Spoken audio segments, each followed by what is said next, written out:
So, if your life was a movie, what would it be? Well, I think I would be like a weather reporter. And then, they tell me to go do a job in a little crappy town about groundhogs. So I go there and do that. And I'm like, oh, this is pretty boring. I want to get out of here. Get stuck in a snowstorm.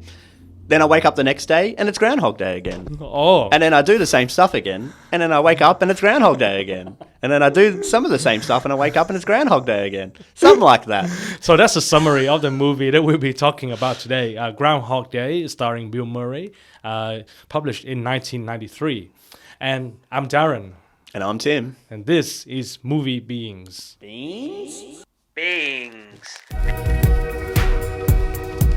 This movie. Where to start with this movie? Probably at the beginnings, though. Always a good start. Funny that you mentioned that. So this movie really took the term deja vu and then ran away with it. Yeah, they really put that in a few times. Every time it's like, this feels like deja vu. I'm like, I wonder why. And of course, deja vu was featured in one of my favorite lines as well, but we can talk about that. This was, I still remember the first time watching this movie, it really... Well, it literally blew my mind, and it made me question life. It makes me question the meaning of time. It made me question the existence. But before we get into all those philosophical questions, let's talk about our first impression of the movie. So I think this is literally the first time I've watched it. No way. I've seen it on TV and always seen maybe snippets, but I've never sat down to watch it before. I always understood the story and what was going to happen. Because I've always seen little bits of Bill Murray doing something stupid or something from the movie, as you see a bit later. But I thought it was interesting because it's it's hard to explain in some points because it really, I feel like he starts off as Bill Murray as you know him, as a grumpy dude that's always taking wisecracks at people and then showing him actually changing over, I guess, the same day and how he reacts to it all. And because I felt at the start it was a bit hard to watch just because of how much of an asshole he is to people and how rude this is one of those and movies as well. The main character is not likable. No, not so at all. You don't root for him to win. That's what I mean. Through the whole movie, I'm not rooting for him at all, and I'm why? I don't care about how because it's he's just acting like an asshole. And I wouldn't be surprised if some of the people who watch it for the first time, maybe in the cinema, maybe they would have walked out of the cinema after the first 20 minutes. They were like, "Why am I watching this guy just being an asshole on screen?" But after the first viewing, what was your impression? Did it change? I don't think so. I don't think I ever saw the ending before, which I thought it was quite quick, really, compared because I feel the movie does go for quite a while. It feels because I remember kind of the middle part. I'm this feels like it's going on for a while, and then we kind of get to the end, and it just obviously the end is just he finally gets to the next day, and it kind of just happens, which I didn't mind because it's he's finally out, and I thought the ending was quite good as well. I thought he's finally kind of had that acceptance, and that's what's finally had it click over because this is what, for whatever reason, this has been happening to him. This is the realization that maybe, he's taken a lot of things for granted and maybe he shouldn't be so vain about things. And because in the first part of this movie, when he first happens, all the things he does is extremely selfish, and self-fulfilling. Yes. He's not doing, as you see a bit later in the movie, he starts maybe I should do things for other people. Yeah. I mean, my first impression of the movie was... After I finished the movie, I was this ended quick. Because I think after seeing the second half of the movie, I didn't want it to end because I really wanted to see how it's going to continue. Because I think that's one of the most attractive things about this movie. Because when you have a limited amount of time, you are really curious. Well, I was really curious on what people would do with that amount of time. What about? Well, I mean, there are so many funny lines, funny characters in this movie, but let's start from the beginning. That weather scene was hilarious, and he reacted that scene again and again as well. Yeah, there's a moisture coming on. Yeah, on the I was oh my god. What do you think about the casting of Bill Murray? It seems like it fits his role because, like I said, that first part of the movie, it does feel like just Bill Murray. Right, like he He's wasn't just- acting at all. Yeah, He was he's just just like I'm just like an asshole, and trying to be quippy and funny to people. Yes. Kind of at their own expense. Yes. And I think that, just from the first conversation he had with his co-worker, and like we could tell straight away that this guy is a bit of a diva. Yeah. Or even like the first shoot, because he comes after he finishes his weather report, he sits down next to the other reporter or the other caster, and there's like, "You're going to," I can't remember the name. What was the name of the town? Punxsutawney. Yeah, you're going to for the third time. And he's like, "It's the fourth time." Yeah. And then like after like it cuts, you see his face just go. Like he's just like, I can't believe I'm doing this crap again.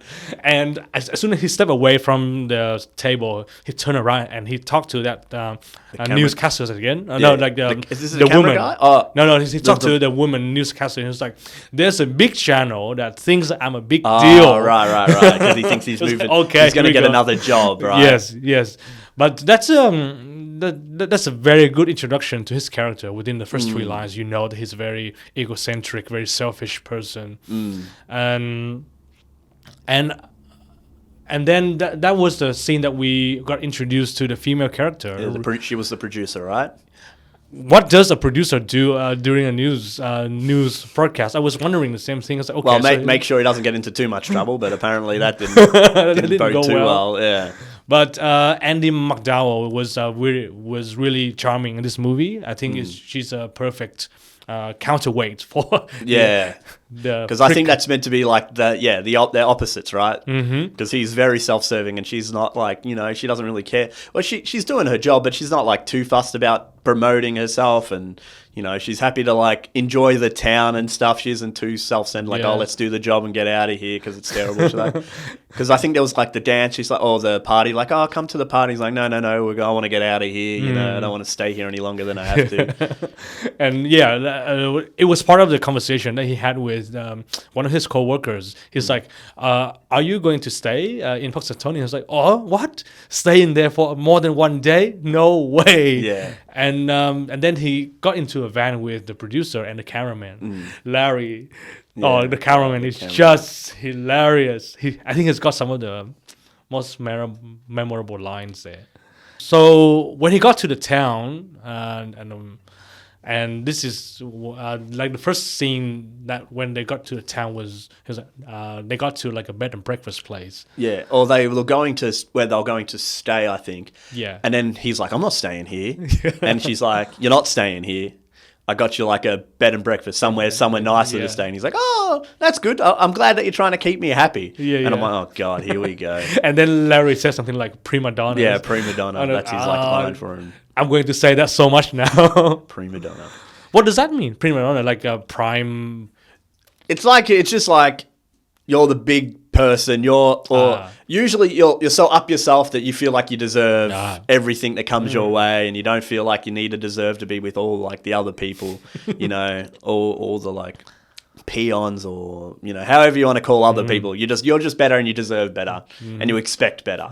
So it's just like, oh, you don't want to stay with us in our hotel. You have to be in your own bed and breakfast in a better place because you're better than us. Yeah, and he clearly thinks that. Yes, and he's like, He told the producer that, you're such a good producer. You're looking after keeping your talent happy. And then Larry was like, did he just call himself a talent? Yeah, exactly. I love Larry so much. He's just so sarcastic. And do you remember what happened that first night before the Groundhog Day? What did he do the first night?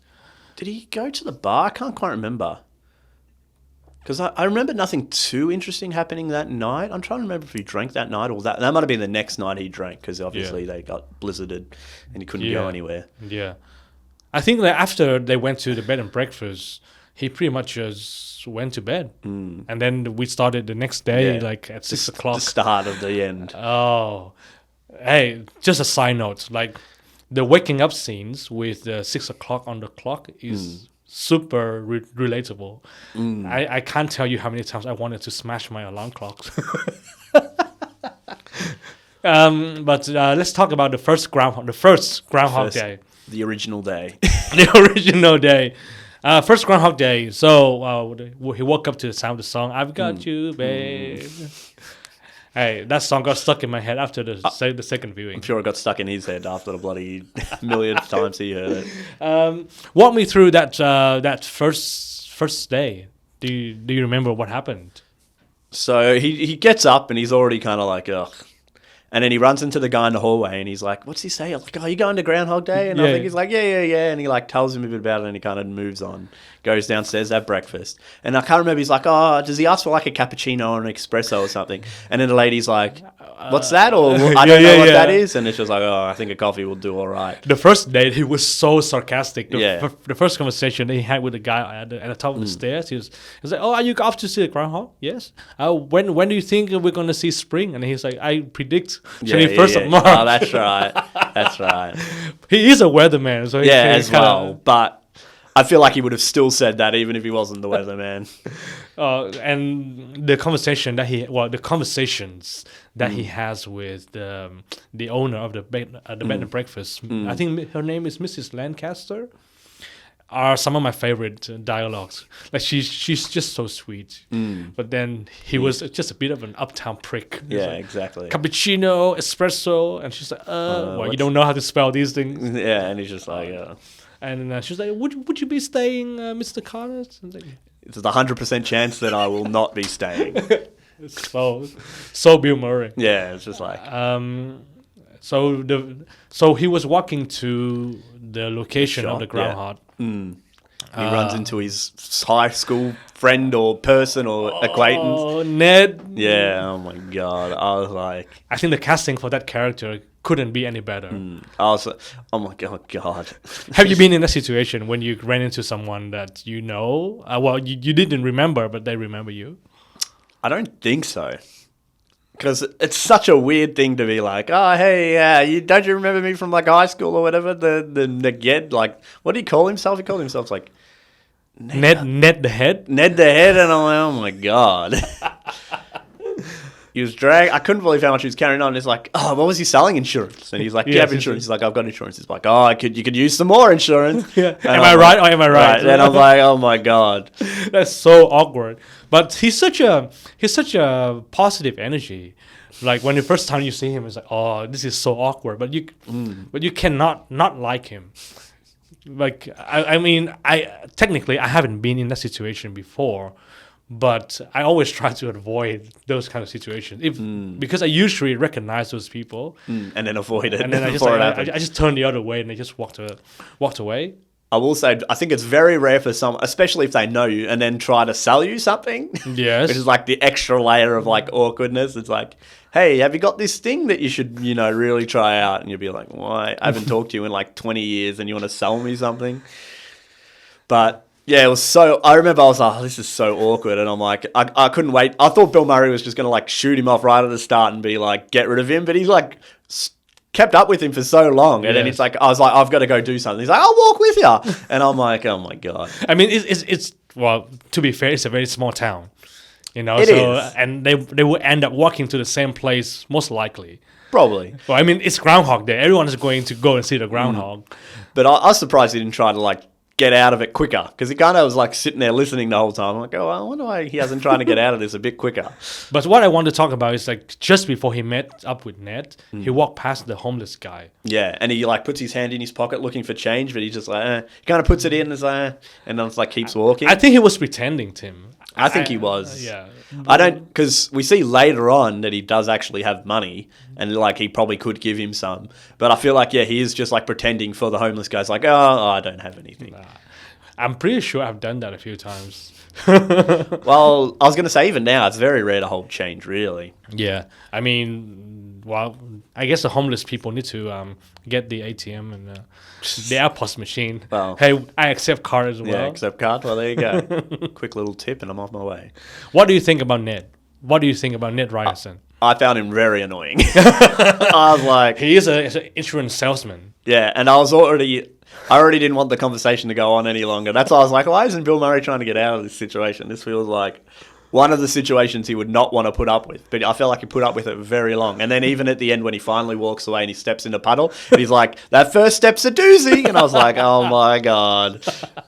Yeah, you gave him so much things to work with. Yeah. And I love Ned. I think Ned is just like the counterbalance, like because Groundhog Day is categorized as a drama, comedy, and fantasy, and I definitely think that Ned is the comedy factor. So when he first met Phil, and said, "Oh, you don't remember me? I was doing the belly button talent during the talent show." I was like, "That's too much information." Yeah, what is this? It's like, oh, that's what I want to remember someone for, right? So the first broadcast of Groundhog Day, like the speech that he gave was very well rehearsed. Yeah. Definitely seems very much done it before, and you could see he's like, I'm just doing this to get it done. What is your opinion on Groundhog Day? The ceremony, the tradition? I don't know, it seems like it's always a bit of fun, right? Mm-hmm. Especially if you're in a little town, not much going on. It's like, oh, this is kind of a cool little thing we do to see if the winter's going to go longer or not, whether or not it's right or not. But it's like a fun thing to do, right? Do we have any kind of Do we have anything like that in Australia? I don't even really think we... Too many.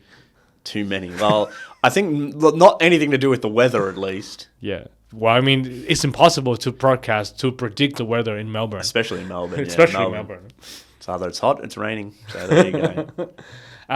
After that first broadcast, he left straight away. Yeah, pretty much. Where did he go? Because I think that's when she asked him about going to like the party afterwards, and he's like, "No, we're trying to get out of here. We're getting out of here." Where did he go after that? So he finished the broadcast. He came back, and I think he pretty much just packed up everything, and they jumped into the van, and then they drove out of the town. And of course, with movie magic came a blizzard. And especially when he predicted that there wouldn't be the blizzard, because that's what happened before. It's always like a shot at his ego, because he predicted there's like, oh, there wasn't going to be any storm. It's going to get pushed off into the thing and we're going to miss it. And he was wrong about that. So it's like a shot at his ego. Whether or not he actually is trying to like figure out what's happening in the weather, but something he like predicted and put himself behind. Because I think in the morning, the lady that she asks him about the weather, and he goes into this whole spiel, and she's like, "Were you actually interested about the weather, or did you just want to do some chit chat?" She's like, "Just a bit of chit chat." Yeah, I thought so. Because it's just a prick. Yeah, because even that was like, it's not even his interest in the weather.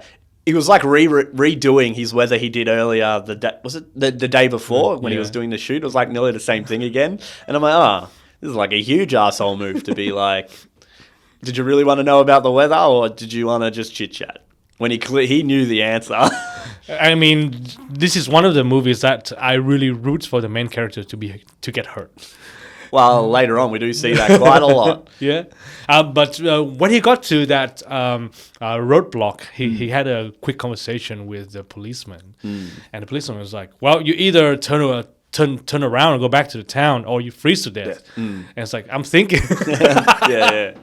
And then he had a conversation. He was on the phone and he was trying to get through because the lines are out. And he's like, oh, there's got to be a satellite or a line we can get through.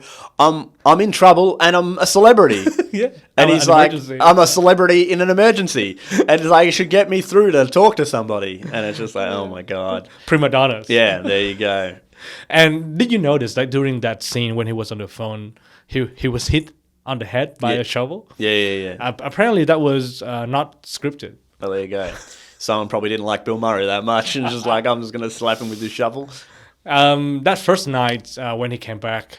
I think that's when he went out to drink that night at the bar as well, right? Yes. And then they asked him to go to the party as well. And he's like, no, I ain't going. Yeah, I ain't going. I'm just going to go to bed, read some magazine. And he said, maybe some Hustlers. Yeah, because he's just trying to be an asshole again. He's just like, What's such a prick? Your time means so much and so little to me. I'd rather go home and look at like a nudie mag, essentially.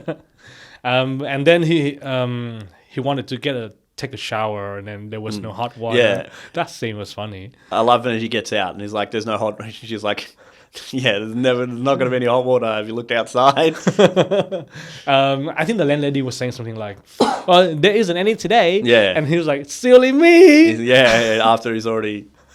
Because there's a few scenes of him in the shower when he's cold and he's like freaks out and like...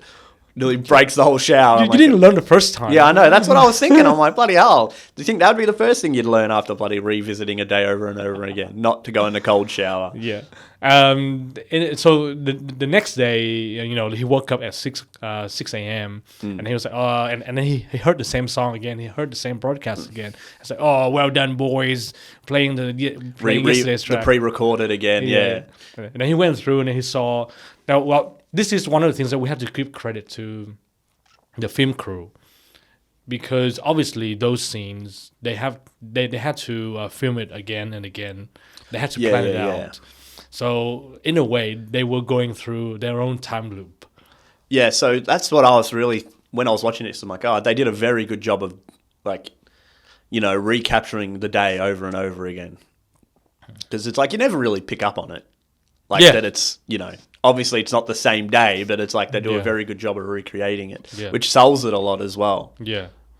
Some of the small details, like, when he first woke up, he looked out the window and then he saw like the street that were not covered in snow and cars. I think that was really, really well planned. And I think that they did well with the composition as well. They made it really simple. Yeah, because if you have too much going on, it's going to be hard to recreate that scene again. Yeah. And the second conversation that he had with the guy at the top of the stairs. Yeah, he really is like freaking out a bit because he starts the conversation the same way. And then I think he says, what day is it? And like picks him up and like puts him to the wall. And he's like, listen here, pork chop. And I'm like, oh my God, leave him alone. Like he didn't, what did he do to you? Oh my bloody hell. Listen here, pork chop. It's not like he did anything to you. This is February 2nd. And he laughed. It's like he laughed nervously. I thought it was yesterday. And the guy's like, okay. Should I call the police? I think you just assaulted me over what day it was. And then the same conversation with the bed and breakfast lady. Because he doesn't bother asking for the coffee again, I don't think. He doesn't ask for an espresso or a cappuccino. I don't know. I can't remember exactly how it goes, but he kind of he's like thinking like, oh, but she's asking the same things again. Yeah. Like, did you sleep well, Mr. Connors? Yeah. And then yes, and when he walked out of the bed and breakfast, he said, "Well, chance of leaving today is 70-85%." He says 80, and he's like, "Oh, 75 to 80%." I like that bit because he's like, "This is weird." but then why? But then why did he change the percentage? Because if it's weird, then he would have wanted to get out quicker. But it's more like, what would you say if, like, the first time you said 100%, you wake up, it's the same day again, and he's like, I'm probably not getting out, am I? He's lowered his percentage. He's like, there's something weird's going on. I mean, for someone who is quite egocentric, he does have a very good awareness of the situation. Well, I feel like sometimes, but other times, it's like the shower thing, like, he doesn't pay attention to those things, but when it's involving a joke, he pays attention to it. Then he walked out of the bed and breakfast and he talked to the lady. Hey, excuse me, what day is this? Yeah. And then she's like, "Oh, it's Groundhog Day." It's where are you guys going? It's like, "Oh, we're all going to the park for Groundhog Day." And he's like, "Okay, oh, okay." And I think this is when he had a conversation with the bed and breakfast lady. He's like, "Miss Lancaster, have you had deja vu?" Yeah. Like ever have deja vu? And then this is one of my favorite responses. Like, I don't think we have that on the menu. And I'm like, oh, that was great. It was so funny. And the way that she delivered that line was so innocent. Like, it was so funny. So the second broadcast, he got there and then he was freaking out a little bit. But he still went through with it, right? He still kind of does it. Yeah, I mean, like somewhat of a professional. Because I think he'd been here for like 4 years, so he probably he did have deja vu. Like, oh yeah, this is this day again. But he did go through the news broadcast, and then I think he did try to talk to the guys. Talk to the producer a little bit. Is like, I'm not quite yet. I think he's still freaked out, but I don't know if he asked help on the second day. Was it? I know the third day he definitely asks. So he's like, "Oh, I need to talk to you. Something's going on." Yeah, but not the first day. Yeah, because I don't think he bothers leaving the second time because he's like, "Oh, I know there's going to be a blizzard or whatever." Yeah, but did they end up going to the same cafe? I think so. I can't remember if that's when they go. They might go to the cafe then. I think that's the first time they go to the cafe because they all go, I think. Yeah, yes. And that's when you notice the waiter dropping something the first time and stuff like that. Yeah. I think on the second day, after the shoot, like during the first day after the shoot, he just went back, packed, and then they jumped in the van. But in the second day, after the broadcast, he took Rita aside and he was like, I feel weird. Like there's something weird going on. Yeah, with me, he said is that when he goes to the doctor, or was that a bit later? I think that's the second time. I think that was a bit later. But then I think instead of going straight to the van, they went to a cafe. Yeah, and they went then, to the cafe. And then that's when we noticed the other things. But he was trying to tell the producer, hey, there's something weird going on here. And she was like, well, what do you mean? Yeah, because they don't know. Yeah, and then she gave him a quote from a French poetry. Yeah. That was random. Then what did they do after that? So Larry came in and he was like, "Oh, we're gonna have to be quick to get ahead of the snowstorm." But he didn't go. They didn't go. I'm pretty sure because I think he's like, "Oh, let's not bother." I can't even say that because I'm pretty sure he goes back. Because I remember he goes back and has the shower again, and he freaks out again in the shower, and I'm like, "Oh, wouldn't you think that would also be the same?" And I think he was on the phone inside his room. He did try to call again, yeah. And for that scene, this is some of the things that I would have done. If I suspect that I'm stuck in the time loop, I would change some small things. So he broke the pencil. Yeah, he broke the pencil to see if it was going to be the same when he woke up. Because that's like an easy thing you can see the next day. Apparently, in the original script, Phil was supposed to trash his room. So I was going to say that would go with his character, to be honest. Yeah. But they probably, like you said, recreating the room. Imagine like if he literally trashed the room, it's like, oh, now we've got to try to recreate it. Whereas in, if he's breaking a pencil, that's easy to remove from his set. But the set, as long as he's not, because if he broke everything, imagine that's like, oh, we have to, whether or not they have the same duplicate items. Like obviously he breaks the clock a lot. Yes. But obviously that's a bit easier just to replace a clock and make it look similar or whatever. Yeah. But imagine the whole room and it's like, oh, God. And I remember that in the... and I'm surprised they wouldn't do it because I feel like that's something Bill Murray would be like, yeah, I'm happy to smash this room up. And I think I read somewhere that in the script that he was supposed to shave his head as well. That would have been good. Yeah, but that's probably another thing Bill Murray probably wouldn't want to do. He's like, I'm not shaving my head for this. And then we start the actual loop. Yeah, I think the 2 days might be deja vu, but then 3 days. A third time, you're like, okay, this is yeah, because I think that's when he runs, right? He just walks straight there. Yes, is that when he's like he doesn't re-talk to anybody. He kind of just ignores everybody and walks straight to the shoot, and then that's when he talks to her and he's like, hey, something's not good. I don't know if I'm feeling good. And then he like tells her about it. Yeah. And then she's like, oh, maybe you should go see a doctor. Yes. So you're right. I think that he rushed to the day. He got to the broadcast, and then he was like, no, I'm not doing the broadcast. I've done it twice already. Yeah. So exactly. I won't do it again. But after this, come and see me at a cafe. And then that was a very good piece of acting. Like I could tell that he was freaking out like mentally. It's like this is like I have lived this day 2 times. Yeah, exactly. And she was like, "What do you mean?" Like how? That's the thing because they have never done it before. Even though technically they have. Yeah. But but I mean that was a very sound advice from Rita. I think you should see a doctor. Like what else would you say to someone that's like I'm reliving the day over and over again? What do you think about that doctor? It's like no brain damage, no concoction. But he's like, oh, you're gonna have to go to this what do you say? Go to Pittsburgh to go see a proper one. He's like, I can't go to Pittsburgh. There's going to be a blizzard. He's like, oh, there hasn't been a. No, that's when he says, didn't you predict there wasn't going to be a blizzard? And he's like, and then he went to see a psychiatrist. This psychiatrist is a very funny side character. Like well, first of all, he was really young, and then when when Phil was going through the story, the psychiatrist was standing like leaning against the bookshelf, and it's like, I'm not sure I can help you. And it's like, oh, okay. Didn't you go to school for this? Yeah. And it's like, yeah, I mainly do couple or domestic. I've got an alcoholic now. Yeah. It's so random. And then I think we should see each other again. What about tomorrow? Yeah, and it's just like, You don't get it. You don't get it. But I think that night he went to the bowling place, the bar. the bar. That's when he goes to the bar. What do you think about those two guys?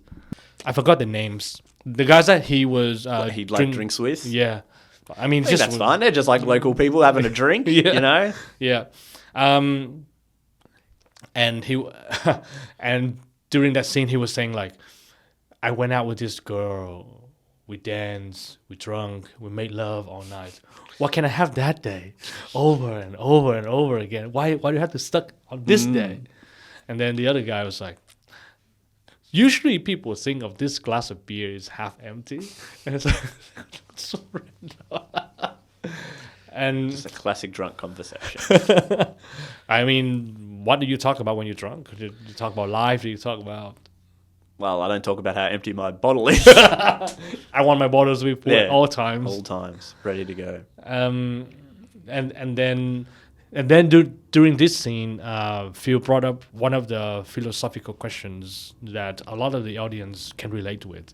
So, what if you're stuck in one place for eternity and nothing that you do mattered? And then the other guy said, "That's pretty much sum it up for me."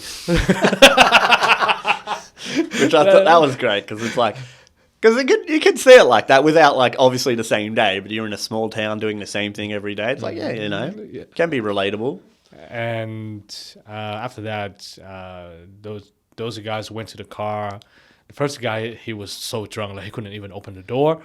Then his friend was like, "Okay, give me your keys. Friends don't let friends drink and drive." Was that a bit later in the movie? I think. Well, I noted it down. Because doesn't he talk to that woman and tries to seduce her? I think that was that after the car? After the car. So I think this. So you know they drank. They got to be drunk. Those two guys, they couldn't drive. So Phil just pushed them over. And then, yeah. Oh, right. Okay. Maybe I'm thinking of the next scene. Yeah. Because he drives with them later in the movie. Maybe that's the scene I'm thinking about. Yes. When he's like, "Oh, let me drive." Yeah.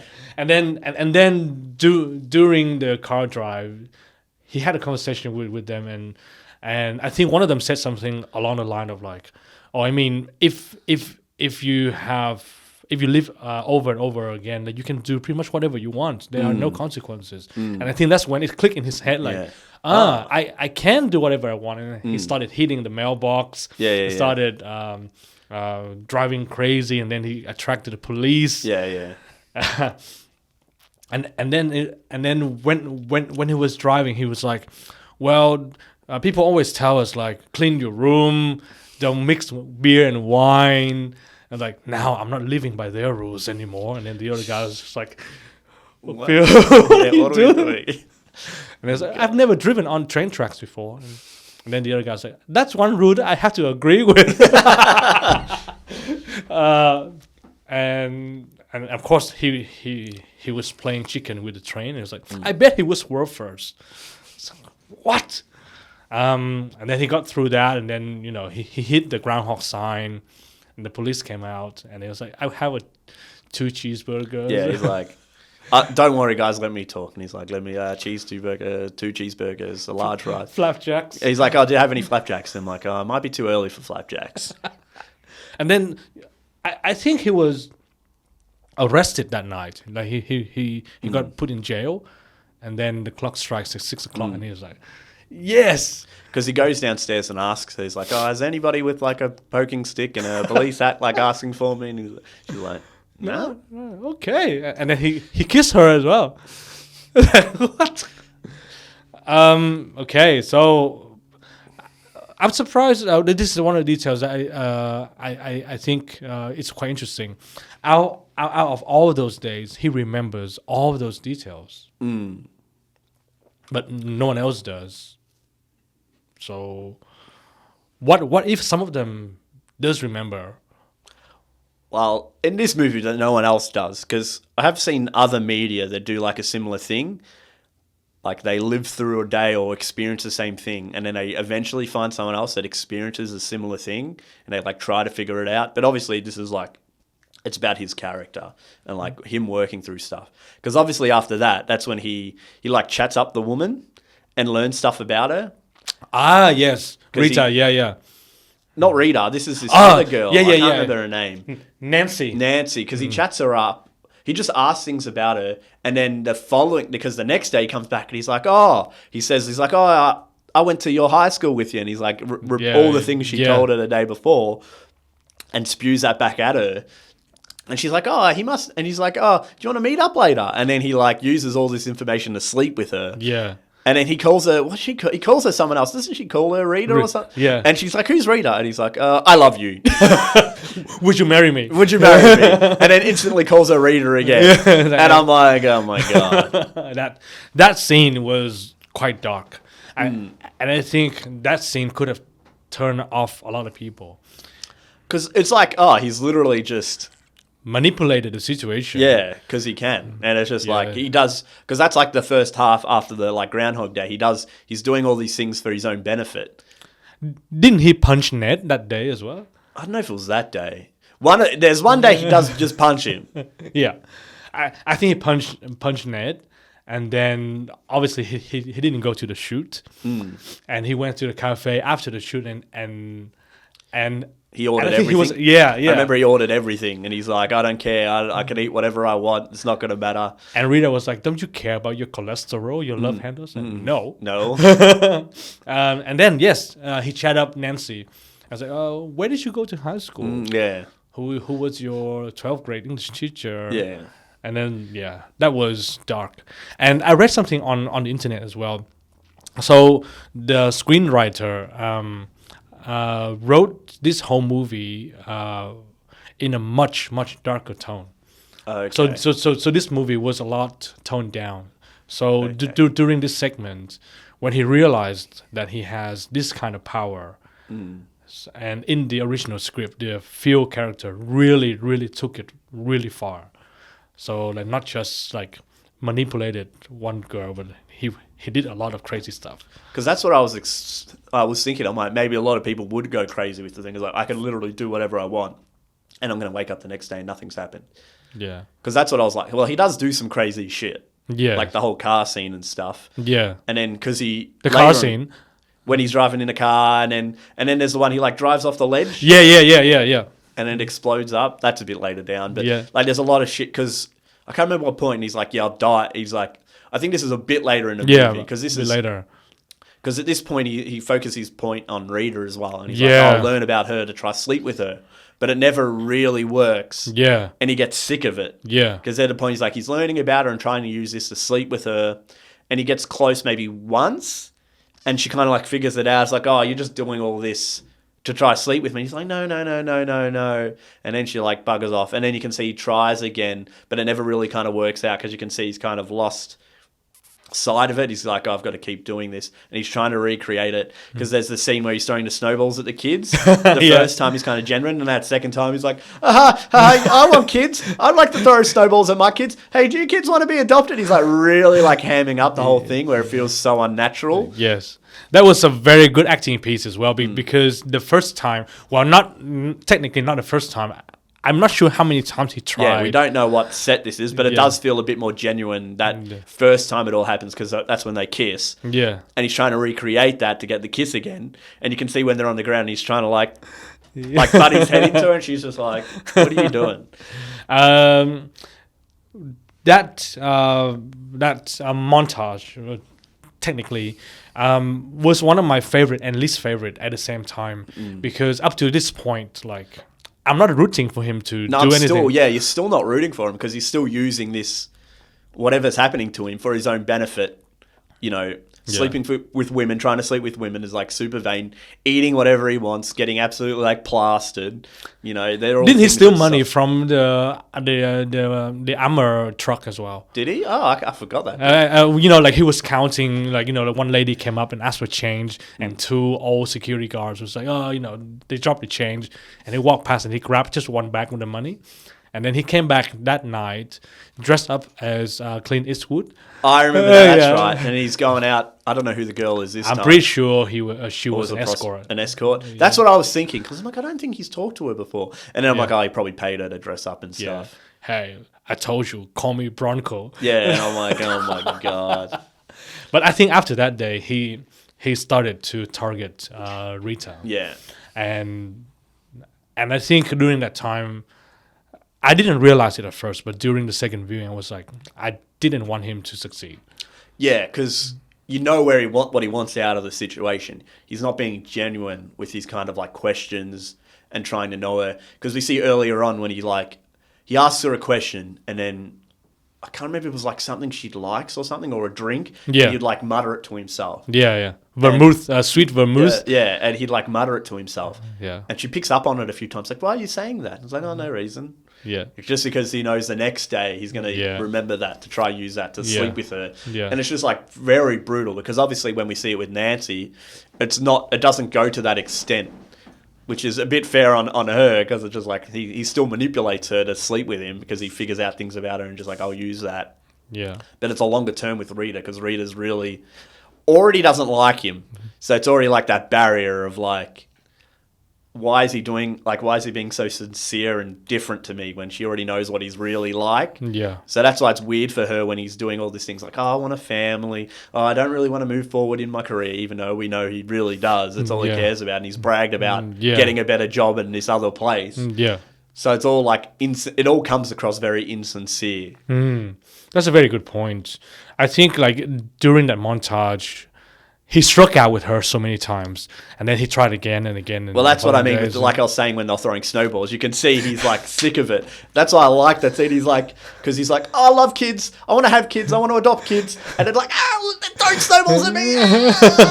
Throw snowballs at you. And then it's just like, oh my God. Like a very, very well rehearsed play. Yeah, but this is when it's kind of gone the crap because he's just like not doing, because the first time that happens is all like, oh, I'm going to protect you. Oh, look, this is so much fun. Let's play snowballs. It does seem a bit more genuine because it's happening in the moment. But when you're trying to recreate a moment the same, and at this point he's frustrated because he's like, oh, my attempts aren't working anymore. Yeah. Because that was the day he got really close, and then she kind of like said, hey, like, yeah, this is too fast. Yeah, and you're like, I clearly know you're doing this to try to sleep with me. Yeah. And it's just like, oh, he's like given up. And I think at that point, that's when he kind of goes into, like, I don't show much of it, but the darker side of like, like trying to die and not trying to be alive anymore. And because that comes up late. I think that's a bit later when he's talking to her and he's like, oh my God. Yeah. But I think like very modest and humble of him. I am a god. I'm not the god. I am a god. Oh, okay. That's much better. That's much better. But let's talk about that sequence when he tried to kill himself. I think after all that failed attempts to sleep with Rita, which was very relieving for me, by the way. But I think the next day, like after he had tried so many times, he woke up the next day and was like, this is all the Groundhog's fault. And I think that's the day that he really snapped. That's when he steals the Groundhog and drives off. Now, that scene there was a bit illogical because two guys were carrying the Groundhog and one of them was standing on the other side of the car and Phil was standing on this side of the car and then Phil opened the door and came in and then they cut to the next scene when the other guy was just running away from or running towards the car. I was like, bro, you were standing right next to the car, you know. So but anyway, you know, it's a movie. But then I will say it's pretty funny when he's getting chased and he has the Groundhog like trying to drive. Now, it's like, look through your mirrors. Are you checking? Yeah. Side eyes. Yeah. Side eyes. Don't drive angry. Don't drive angry. Yeah. Oh God. Do you think that Groundhog was real?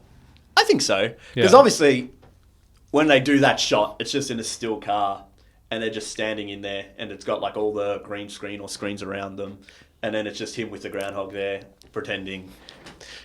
Because obviously, if they did that with a real car, I'm sure that wouldn't go as well. But I read somewhere, so I read on IMDb that they did use a real groundhog, but during the shooting of that scene, Bill Murray was bitten by the groundhog so many times. Probably deserved it. Seriously, you don't like Bill Murray? I think I do like his acting, and like I think he's a funny guy, but I've heard that he's not a very good person sometimes. So fair enough.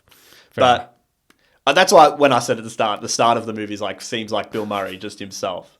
But I was just like, yeah, I thought that was a funny scene when he's got like the groundhog. I'm like, Yeah. why didn't he try to do this earlier? This is pretty funny. Yes, and I think this is a very well thought out choice because they really pushed the envelope with his character. You know, like I mentioned, I'm pretty sure by the time when he was trying to get with Rita, I think a lot of people were rooting for him to fail. Because it's a very ugly moment. It was, and even like when he doesn't succeed, it's kind of like, oh, thank God. Because it's just like, you know, no, it's not coming from a good place. Yeah. But then it's just like, then he just goes into mayhem. Because he's just like, well, whatever. I'm just going to do other stuff then. Yes. I'm not going to convince her to sleep with me or whatever. Yeah. Because even that moment, because I remember when he crashes, he falls off the cliff and Larry.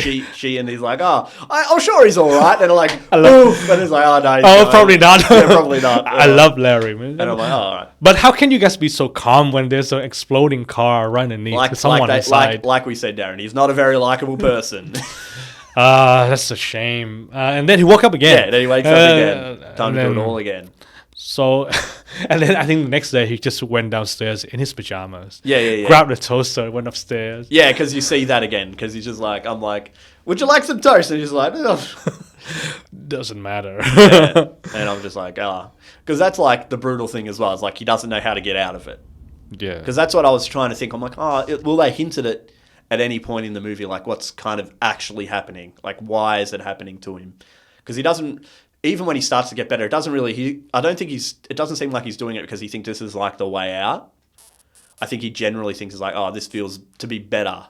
It's really more rewarding than just doing self-serving things. Yeah. Because at the point he's like, he's just like trying to serve himself, doing things for his own good, and then like obviously he tries to kill himself because he's like, there's got to be a way out, right?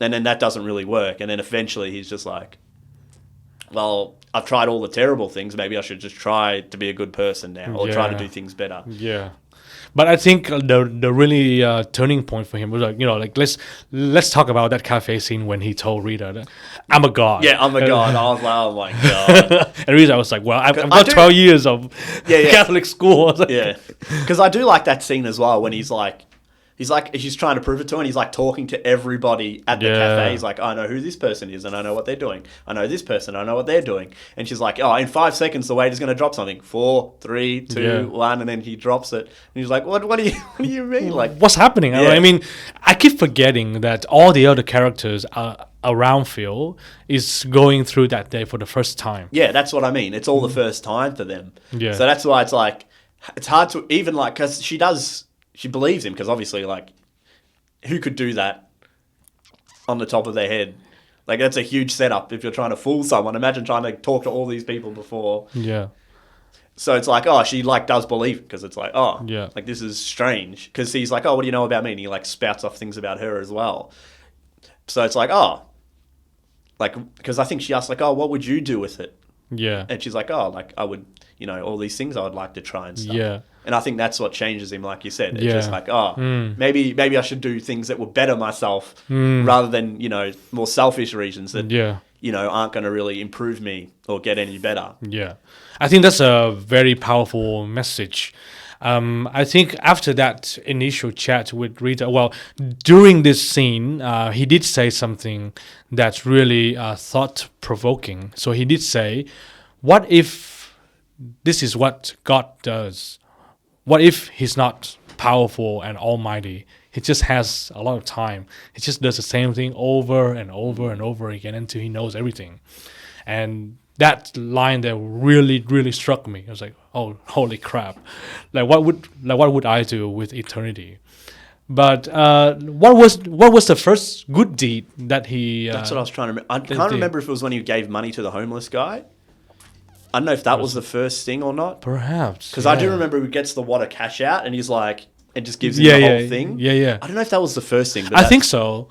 I think so. I think because when he woke up the next day, the next thing that he did, of course, was walking to the Groundhog ceremony. And the first person that he saw was the homeless guy. So he took out the money. Who he never gave money to before in any of the other days. Yeah. And then Ned was there as well. And then... I think he said, I don't have any insurance. And he's like... yeah. He like leads into it a bit more and stuff. Didn't he hug Ned that day? Oh, is that the day? Oh, that might be right. He hugged him. And then Ned's like, and he like... Get away from me. I'm like, I don't know why he didn't do that the first time he met him. Because it seemed like it worked. It shut him up. But let's talk about the sequence that he spent with the homeless guy. I think that's a bit later, isn't it? Because I think, because I feel like there's a lot of different things he tries to do to like try to be a bit better. But yeah, that one was brutal as well. I think that's when he gave him the money, and then he finds him later in the alley, and he's just dead. Yes. And then he calls the hospital and they take him and he's like, there was nothing we could do. He was just going to die. And then he's like, oh, can I look at the chart? Yeah. And that's, okay. Yes. Just before that, he was reading books inside a cafe. And I think, like that scene is not really significant in terms of like actions or the story, anything like that. But I think it really helps with his character because he started noticing the little things. I think he was reading the 18th century French poetry. But he was reading something about medical as well, perhaps. And he was sitting in a cafe, and then he heard the piano song on the radio, and he was like, "Yeah, maybe I can learn the piano as well." He's got all the time in the world to learn. Yeah. But I think after the piano lesson, he was walking home, and then he saw the homeless guy, and he was, "Oh, Pop, do you remember me? Let's." Bring you somewhere warm. That sequence there. Yeah. That sequence was, for me, was really heartbreaking because he took him to the hospital and then the nurse came out and he's like, oh, he passed away. And Phil was because I think that's when it clicks with him with a bit. He's like, oh, maybe I can help people. Yeah. Like maybe I can help this man that's obviously completely out of luck. Because then I think the next day... He brought him to the cafe, fed him, brought him soup. I can't remember if he tries to save him again. He tries to resuscitate him and then takes him to the cafe. But yeah, he's trying to do things for him to help him. Yeah. So maybe he won't die because it's freezing. He's got nowhere to stay and stuff. So you never know what really got him down. But he tries. He tries to do what he can because he's doing this with a lot of people now. Because later, I think he does the shoot again. And then everyone's like standing around him because he's giving such a good speech. Yeah. And everyone's like, oh, that's clapping. Beautiful. I'm like, oh, I thought that was a bit much. Yeah. I was like, come on now. I mean, there are, to be fair, there are some cringy moments in this movie. Even for Rita, I still remember like the first night that they were having, Phil was trying to get with her, and like he got the drink order right, and then she asked him, "Oh, what should we drink to?" And it's like, "Let's drink for Groundhog Day," and she was like, "I always drink to world peace." I was like, "That's a bit pretentious." You know what I mean? Like, come on. Yeah, that's whether or not you like to drink to Groundhog Day or whatever, but yeah, that's a bit much. Like, come on. But it's just one of those rare cringy moments. But I think it's meant to be part of a character as well, that she's like a bit more caring and like thoughtful, but it's still a bit of a weird thing to be like, oh, okay. I always drink to world peace. Yeah. Like, come on now. But the small segment in the alley when Phil was trying to resuscitate him. Yeah, that was brutal as well. I was like, oh, god damn.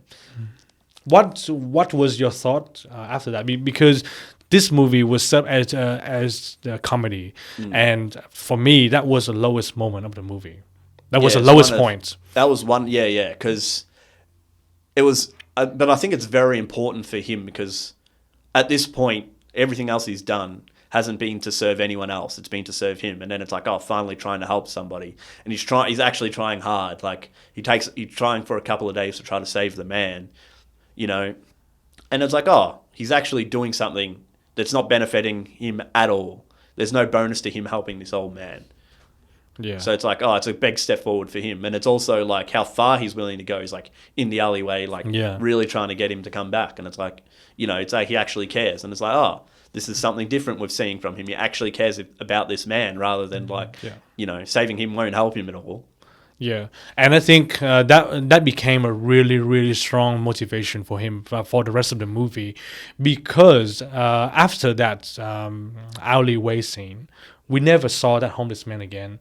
So I made the assumption. I hope so, that but he figured out whatever it was to because later in the movie, because he helps a lot of other people, because he does that whole speech and he's like, oh, do you want to go? He's like, oh no, I've got a bunch of errands to run. And I'm assuming these errands to run are to save these people, because he gets the kid that's falling out of the tree. And he's like, you brat, you never spanked me. And then there's the guy choking and he saves the guy that's choking. And then there's a whole montage of himself. And I'm like, he's figured out all these moments where he can intervene to help these people. Yeah. But what I was trying to say was, I think throughout that home errands montage, that homeless guy still died.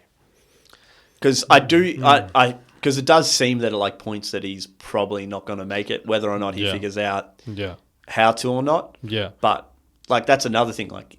How long did he try to save him? Because obviously he had as much time as he bloody wanted.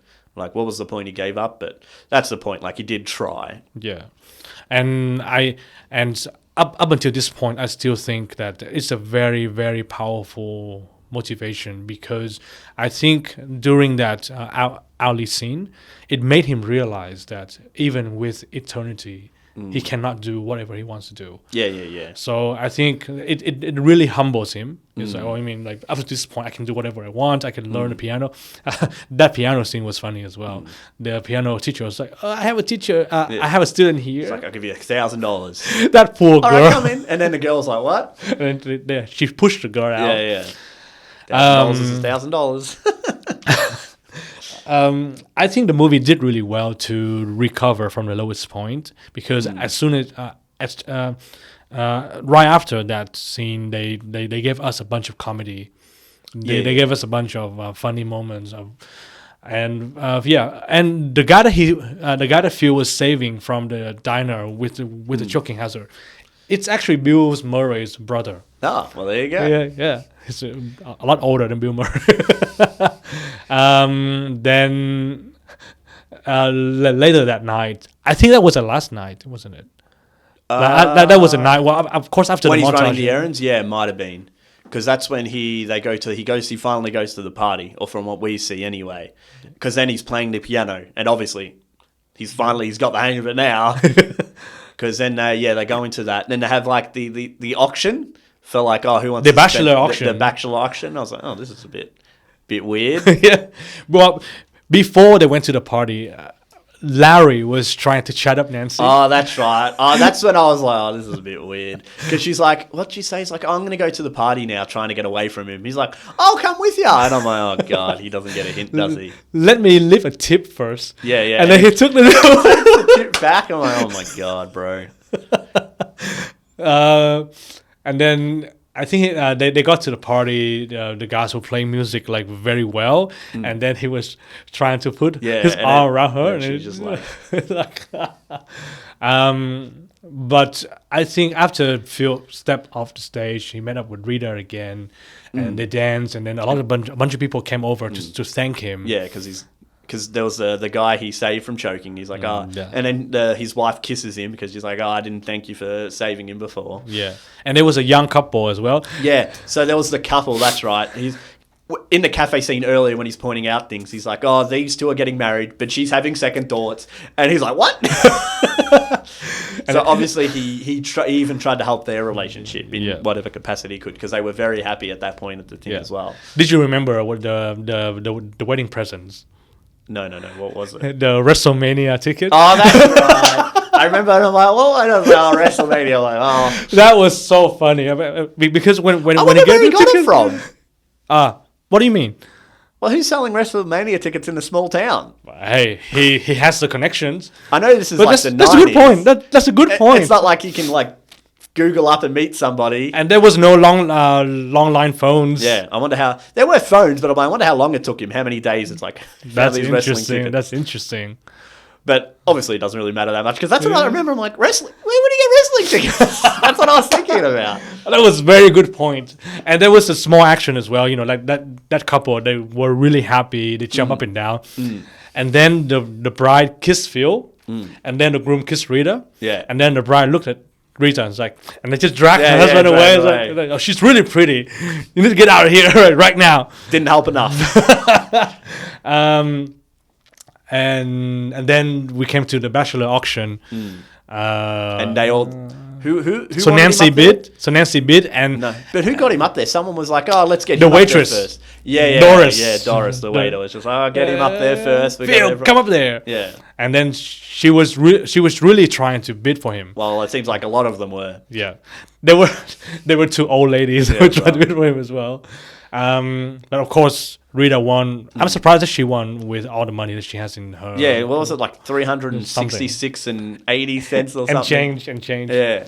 And then Larry came up. when That was brutal. I wish... Because he went up there out of like, he's like, "Oh, I'm sure someone's going to pay for me." And I'm like, "Oh, this is..." The auctioneer was trying to help him as well. What did he start at, like $1.50 or something? $1.50? No, 75 cents. And then 25 cents or whatever from the old ladies. Oh, God. And then she was like, "I got him." And then he couldn't see. And I said, "Oh, shit." But I think that was the final nights of Groundhog Day. I think he woke up the next day. I thought that the day would have started the same. Well, I mean, I did check the timing of the movie. I saw that, there's another 10 minutes. That's what I was... Because he finally like has his moment with Rita, which is like more genuine and honest. And that's when because they sleep together. They don't have sex, but they sleep together in the room because even the next morning when they're talking about it. But they're like, it's like an honest moment between them, like, because he obviously cares about her now, and she actually sees him properly now. It isn't like an act; it is who he is now. And then they have like a bit of a moment, and then the next morning when he finally wakes up, and because I think that night when they're in the snow again, he's like, "I'm actually happy," because that's what I remember. I'm like, "Oh, what's the moment?" Because that's when I'm like, it wasn't getting with Rita. It wasn't that he learned all these new things. I think it was just because he's happy now. Yeah, he came to terms with the reality that he would never be able to get out of the time loop, and he made like a snow sculpture of her face. Yeah. And then and I think that night she stayed, and then he read the books to her. Yeah. Was that that night, or is it different? That was a different night. That was the night when he claimed he was God. Yeah. Okay. And he's like, "Do you want to stay with me till the thing happens?"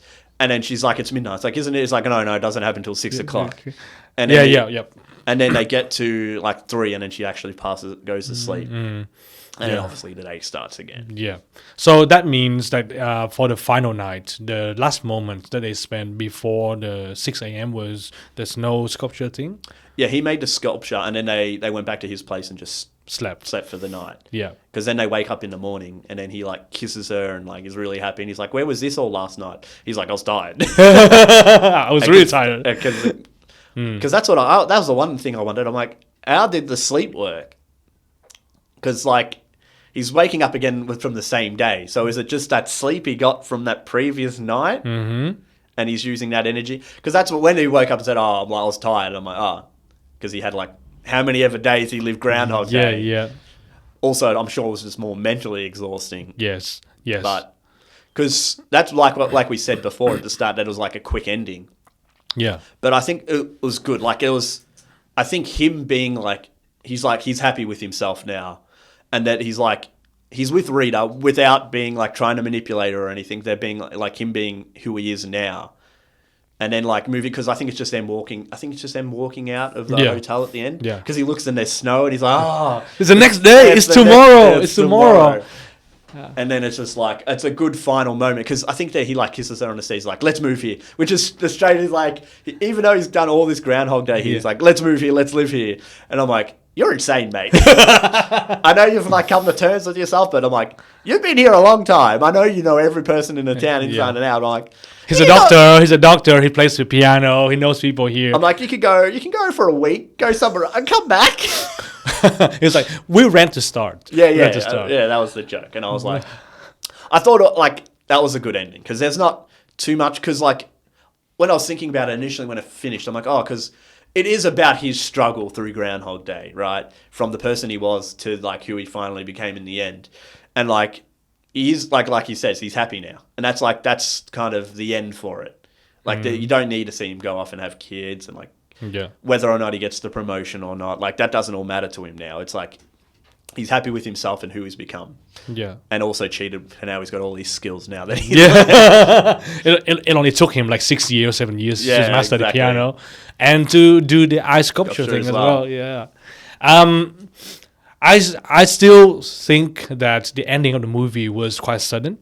Probably because I was expecting, because I wanted to keep watching to see what's going to happen next. Because the idea that time goes on a endless loop is just very fascinating to me. But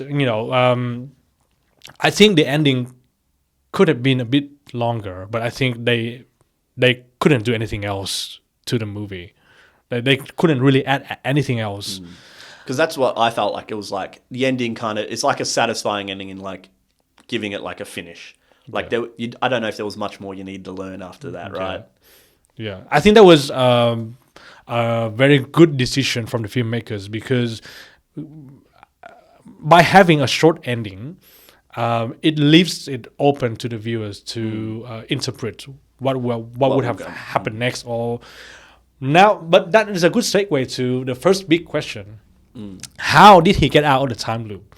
What got him out of the time loop? Well, like I was saying before, I think it was him finally admitting he was happy, and that like he is in a place which he's bettered himself finally. Like he's doing things for other people. He's not really doing anything for his own greed. He has changed from where he was at the start of Groundhog Day, because it never really puts the point on what's making this happen to him.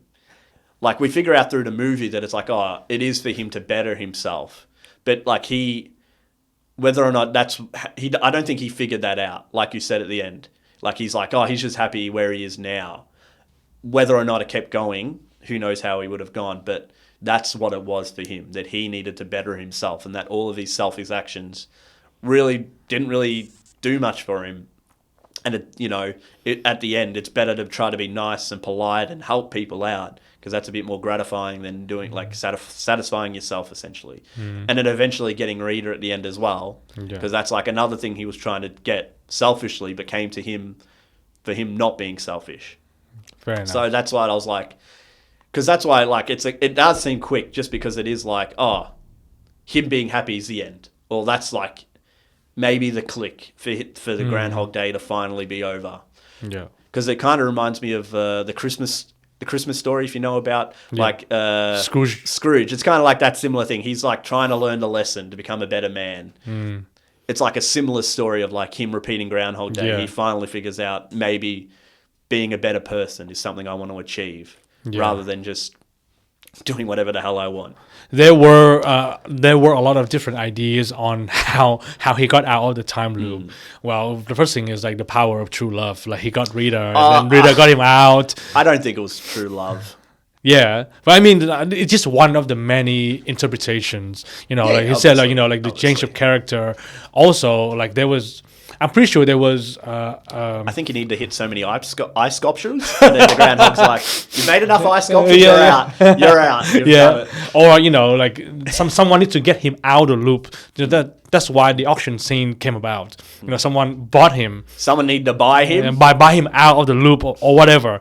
But there were a lot of different interpretations.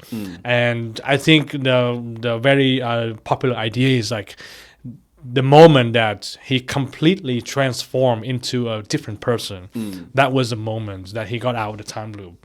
Yeah. Are there any crazy runs, Darren? Or sorry, is there any other crazy ideas for how he got out? Or well, I mean, they didn't really explain. That's what I mean. That's the thing. Yeah, so they didn't explain. But that's what I mean. That's why you can come up with any idea you want. They didn't. I mean, like at the beginning of the movie, they didn't really explain how he got into the time loop in the first place. Which I don't mind either, because like it's always fun to see. Like, oh, you can come up with your own ideas for why it happened. Like we know why he needed to go through this, because he wasn't a great person to begin with, and then obviously when he found out his power, he was definitely using it for his own reason. that's why it feels like it makes sense for me that it was like him about finding himself a bit more. Because it doesn't, like he talks about God and stuff, whether or not that was the influence or not, or maybe it was the groundhog itself being like, bro, come on, you can do a bit better using its mystical powers. If it can tell the future, Yeah. it can tell the future, it can It tell can the tell the weather. weather. Yeah, exactly. So who knows if it can't tell how a person's going to be in the future. So it's like, mate, you got to live a couple of 100 years and figure it out. That was a very fun side question as well. A lot of people trying to speculate how much time Phil went through Groundhog Day. What's your take?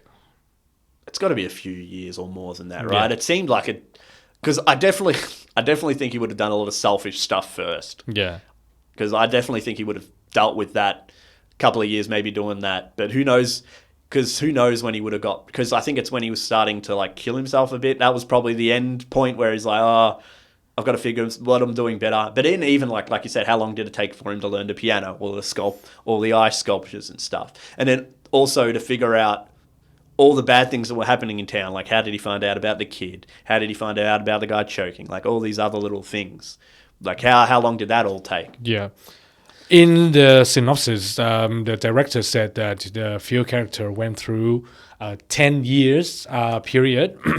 But then apparently a lot of the fans of the movie did the calculation. Okay, so in order to be that sufficient at piano, you need to take 6 years. In order to be good at ice sculpture, you need to be, so the director came back and said, okay, he's been through that 1,000 years. He's just like, here you go. Yeah. Here you go. He should have gone the other way. He's like, no, it was actually 30 days. Should have just gone back on it. Yeah, and that brings me to the next question, the concept of time. So, do I need to get the DeLorean out or 88? So, what does time really mean? Because I think we human put the meaning on time. Time is a concept that we created. So, I think it was always there. Time was always there. We just figured a way, or tried to figure out a way to calculate it. Yeah. Because time's been there before we're here, and it'll be here after we're here. It's like one of the concepts that will not change, really. We just try to put a number on it. The reality is that we all know that our time is limited. But this movie explore a different concept. What if you have unlimited amount of time? What would you do? I feel like I would just probably go insane. Because like how living the same day over and over again, like how much stuff could you do before there's nothing else you could do anymore? Like, maybe you've watched all the media, learn all the things you could learn. Because that's always the thing about like even like people being immortal. Like how far can you go? Like you say, maybe fall in love with someone. And if it's a Groundhog Day and it's like, oh, fall in love with someone, and then maybe you never recapture that again.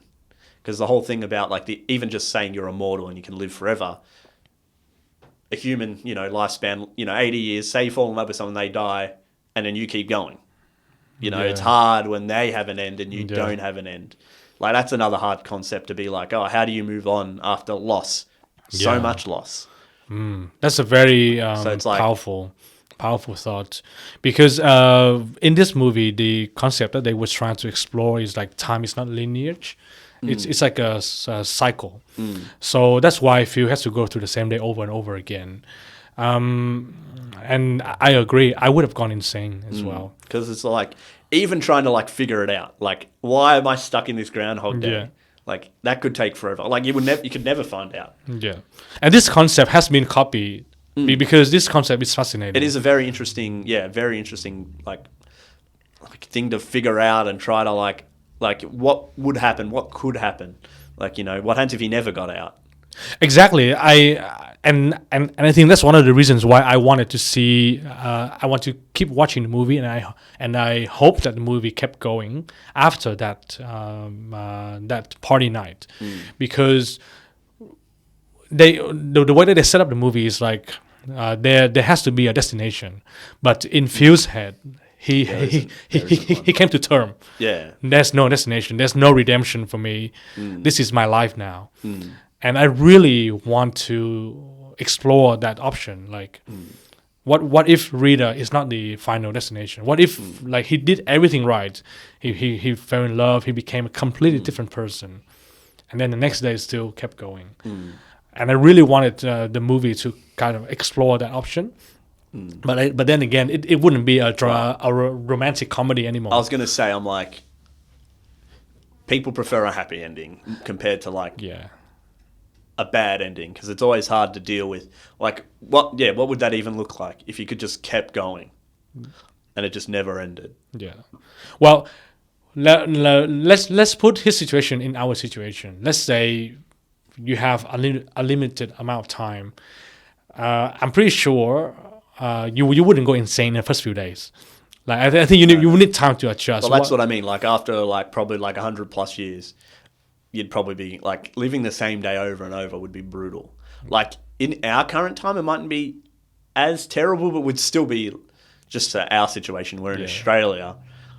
Like you could probably explore most of our area, but then again, like the time's your limit as well. So it's not like you can get. Hours. Imagine if you try to get on a plane to go overseas. Yeah, you might get that, but that's like you get there and it's just like. Yeah.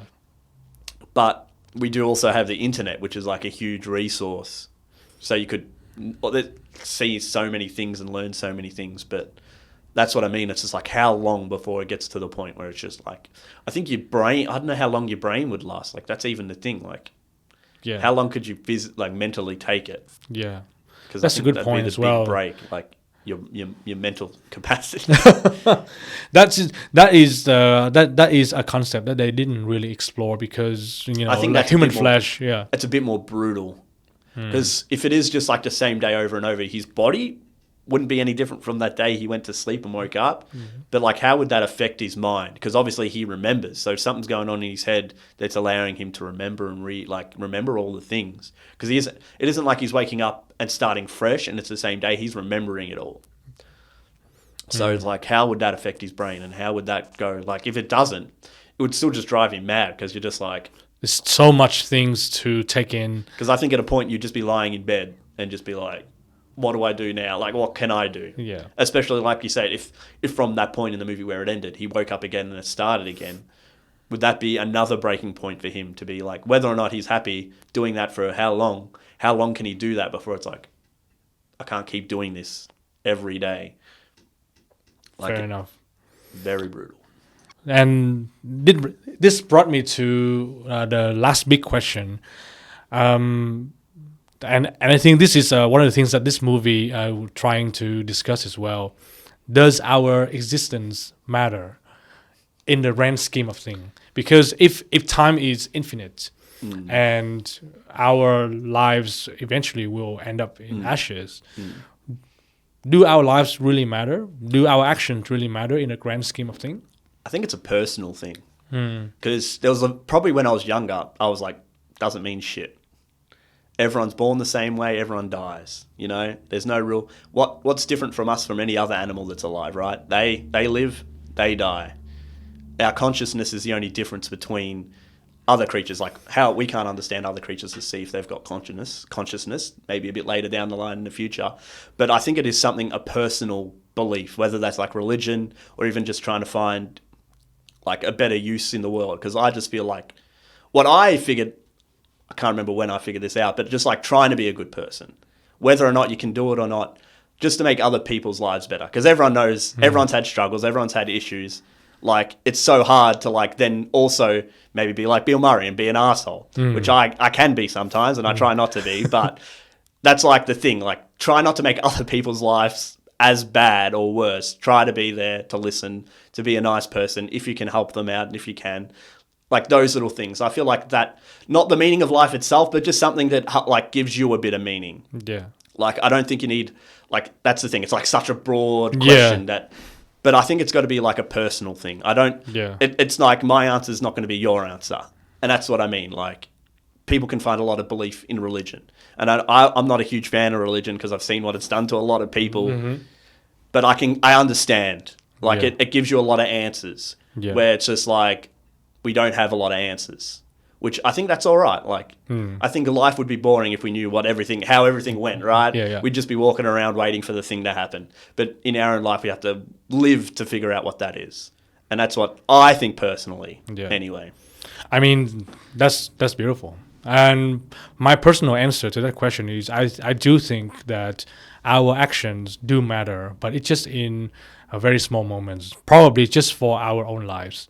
And, if we take an example from the movie, a very small action like helping the homeless guy or making sure he's fed. Yeah, that Make feel I mean, someone like cared for even when they don't remember the next day, but Yeah. you will remember, and that can create a big ripple effect on your life as well.